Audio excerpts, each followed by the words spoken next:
अस्सलाम वालेकुम। अंडू से बच्चे निकलवाने वाले हजरात को इन लम्हात का इंतज़ार रहता है कि जब बच्चा अंडे से बाहर निकलने के लिए इस तरह से पीपिंग करता है। इस मरहले पे कभी भी जल्दबाजी का मुजाहरा ना करें, छिलका ना तोड़ें, बल्कि चूज़े को खुद ब खुद छिलका तोड़कर बाहर आने दें। इंक्यूबेशन के 20वें दिन अंडे में मौजूद जर्दी मुकम्मल तौर पे चूज़े के पेट में दाखिल हो जाती है और इसी जर्दी की मदद से चूज़ा अंडे से निकलने के बाद आने वाले कई घंटों तक ग़िज़ा पानी के बगैर भी ज़िंदा रह सकता है। 20वें दिन से चूंच इस तरह से पैकिंग करने लगती है, यानी ठूंगे मारकर अंदरूनी झिल्ली और छिलके के टूटने का आगाज़ होता है। अंडे में चूज़े की पोजीशन ही ऐसी होती है कि एयर सेल के ज़रिए छिलके को तोड़ने में आसानी रहे। इस मरहले पे आपको छिलके में इस तरह से सुराख दिखाई देगा। 21वां दिन हैच डे है, यानी 21वें दिन पे चूज़े अंडों से निकलना शुरू हो जाते हैं। वो वाले चिक्स जिनकी अभी मुकम्मल नशोनुमा ना हुई हो, जर्दी पेट में मुकम्मल तरह से दाखिल ना हुई हो, उन्हें हैच होने में निस्बतन ज़्यादा वक्त भी लग सकता है। हाथ से छिलका तोड़कर चूज़ा बाहर निकालने से उसकी मौत भी हो सकती है, क्योंकि ऐन मुमकिन है कि जब आप छिलका तोड़ें उस वक़्त तक जर्दी मुकम्मल तौर पे चूज़े के पेट में दाखिल ना हुई हो। चूज़े अपने चोंच, पर या टांगों की मदद से एग शेल को पुश करके बाहर निकलते हैं। पिपिंग से हैचिंग तक तकरीबन औसत वक़्त 8 से 12 घंटे लगते हैं। बाज़-औक़ात 12 से 14, 14 से 16 घंटे भी लग सकते हैं। बहरहाल कामयाब हैचिंग के लिए इस तरह के बुनियादी पहलुओं को लाजमी मद्देनज़र रखा करें। अंडे इंक्यूबेटर में लगाने से पहले तसल्ली कर लें कि तमाम जरहेज़ अंडे, फर्टाइल अंडे साफ़ सुथरे हैं।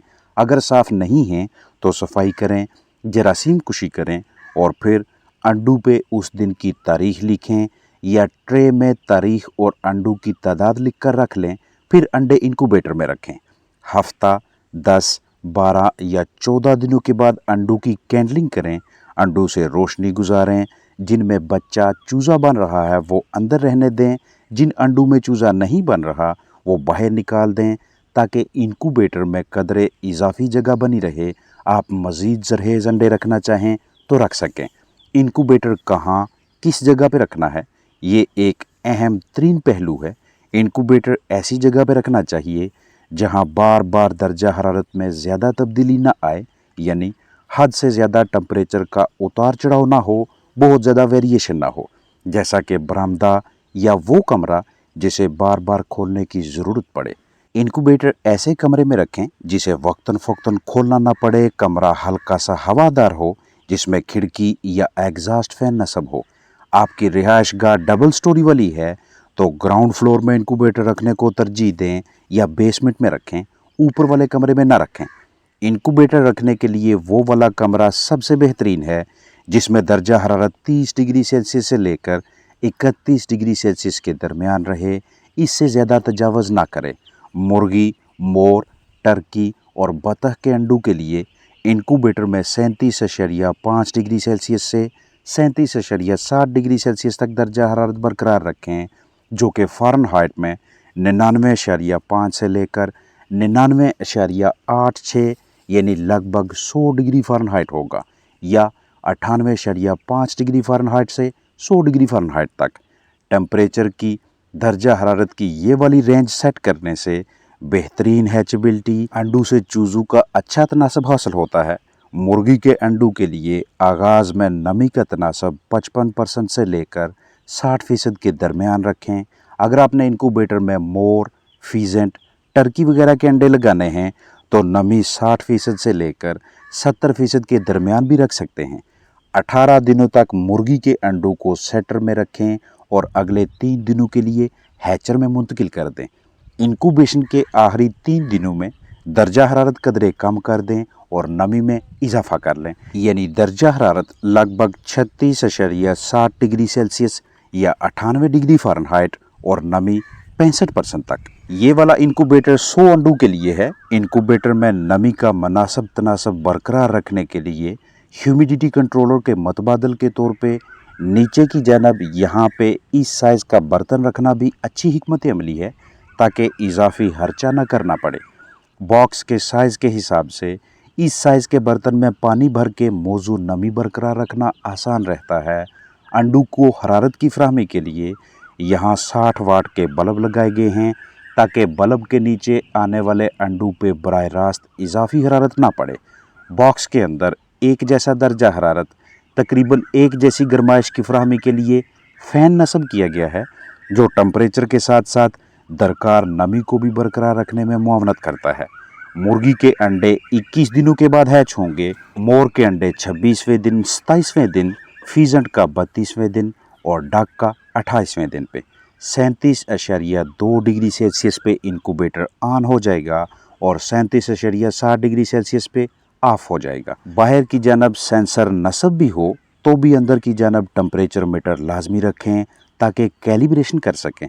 दौरान इंक्यूबेशन दिन में कम अज़ कम 3 से 4 मरतबा हाथ से अंडों को टर्न किया जाएगा, या अगर अंदर की जानब टर्नर लगा हुआ है तो उसकी टाइमिंग ऐसी सेट करें कि वो दिन में 3 से 4 मरतबा अंडों को टर्न कर सके, घुमा सके। अंडे के छिलके से रोशनी गुजार कर अंदर मौजूद एम्ब्रियो की नशोनुमा देखना कैंडलिंग कहलाता है, और इस मकसद के लिए इस तरह का या मिलता जुलता एग कैंडलर इस्तेमाल में लाया जाता है, जिसके अंदर बल्ब मौजूद होना चाहिए, जिसकी रोशनी की शिद्दत इतनी हो कि आसानी से अंडे के अंदर की जानब मुशाहिदा किया जा सके, लेकिन इतनी भी शिद्दत ना हो कि अंडे को या अंदर मौजूद एम्ब्रियो को नुकसान पहुंचाए।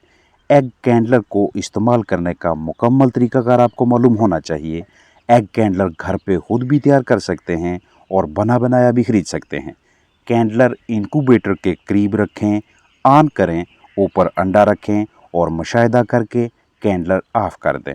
अंडा जरहेज है, अंदर एम्ब्रियो मौजूद है, चूज़ा बन रहा है तो अंडा वापस इंक्यूबेटर में रखें, और अगर अंडे से रोशनी गुजर रही है, अंदर चूज़ा नहीं बन रहा, तो इस अंडे को वापस इंक्यूबेटर में रखने का कोई फ़ायदा नहीं। अगर अंडे के अंदर इस तरह से मूवमेंट नहीं, हरकत व सकनात नहीं, तो ऐन मुमकिन है कि दौरान इंक्यूबेशन एम्ब्रियो की नशोनुमा रुक गई है या एम्ब्रियो की मौत वाक़या हो गई है। तो इस तरह के हालात में इंक्यूबेशन के तरीक़ाकार और दौरान इंक्यूबेशन इस्तेमाल में लाए जाने वाले साजो सामान की जांच पड़ताल करें कि कहाँ पे गलती हो रही है। आप जैसे ही अंडा इंक्यूबेटर में लगाते हैं तो अंडे के अंदर नशोनुमा का आगाज़ हो जाता है। पहले 24 घंटों के अंदर ही ग्रोथ शुरू हो जाती है। नशोनुमा के इस मरहले पे आँख बनने लगती है और 42 घंटों तक अंडे में मौजूद खुलियों की हरकत व सकनात का आगाज़ होता है, और फिर 48 घंटों तक एम्ब्रियो के साइज़ में इस कदर इजाफा दिखाई देता है। तीसरे दिन के अख्ताम पर टांगों, परों के बड्स यानी कलियां और नाक बनने के अमल का आगाज़ होता है। चौथे दिन पे आँख कदरे नुमाया सी हो जाती है, जो कि आपको दौरान कैंडलिंग इस तरह के सुर्ख स्पॉट, सुर्ख निशान की सूरत में दिखाई देगी, जिसके इर्द गिर्द खून की रगों का जाल सा बनता नजर आएगा।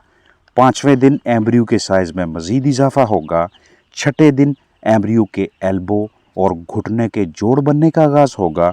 7वें और 8वें दिन नशोनुमा मज़ीद तेज़ होगी, और 9वें दिन आँख और इर्द गिर्द खून की रगों का जाल मज़ीद वाज़ह होगा, और अगले 4 दिनों में यानी 10वें, 11वें, 12वें और 13वें दिन तक एम्ब्रियो के साइज़ में भी खातरखा इजाफा होगा, जिसके बायस एम्ब्रियो अंडे में मौजूद इस खाली जगह को भी भरने लगेगा।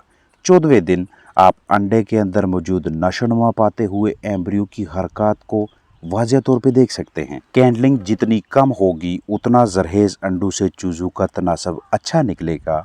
वो तमाम अंडे जिनमें से रोशनी गुजर रही है, उन्हें इंक्यूबेशन के 8वें, 12वें या 14वें दिन बिल्कुल इसी तरह से चेक करने के बाद बाहर निकाल लिया जाता है, क्योंकि या तो आगाज़ से ही ये अंडे जरहेज नहीं थे, फर्टाइल नहीं थे, या फिर शुरू में जब आप इन्हें खुड्डों डरबों से उठाते हैं, उनकी सफाई सुथराई करवाते हैं, या तरसील के दौरान अनजाने में ऐसी गफलत बरत लेते हैं कि एम्ब्रियो की बाकायदा नशोनुमा ही शुरू नहीं होती।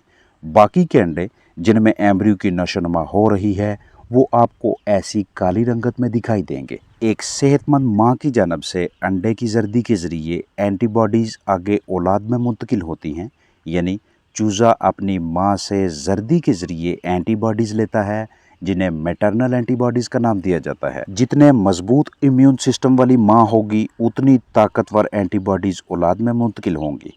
इंक्यूबेशन के 7वें दिन से अंडे में से एंटीबॉडीज़ चूज़े में मुंतकिल होने लगती हैं, यानी ऐन उसी वक्त जब अंडे में तेज़ी से एम्ब्रियो की नशोनुमा हो रही होती है और हैच होने से 3 या 4 दिन पहले तक एंटीबॉडीज़ मुकम्मल तौर पे चूज़े में मुंतकिल हो जाती हैं। अब जब चूज़ा अंडे से निकलता है तो आगाज़ में किसी भी किस्म के दबाव, तनाव, माहौलियाती स्ट्रेस वगैरह का मुकाबला चूज़ा इन्हीं माँ की जानब से दी गई एंटीबॉडीज़ की मदद से ही करता है, क्योंकि ये एंटीबॉडीज़ चूज़े को ना सिर्फ एनर्जी, ताकत मुहैया करती हैं, बल्कि किसी भी माहौल से मुताबिकत अख्तियार करने में भी मुआवनत करती हैं। अपना ख्याल रखें। अस्सलाम वालेकुम वरहमतुल्लाहि वबरकातुहू।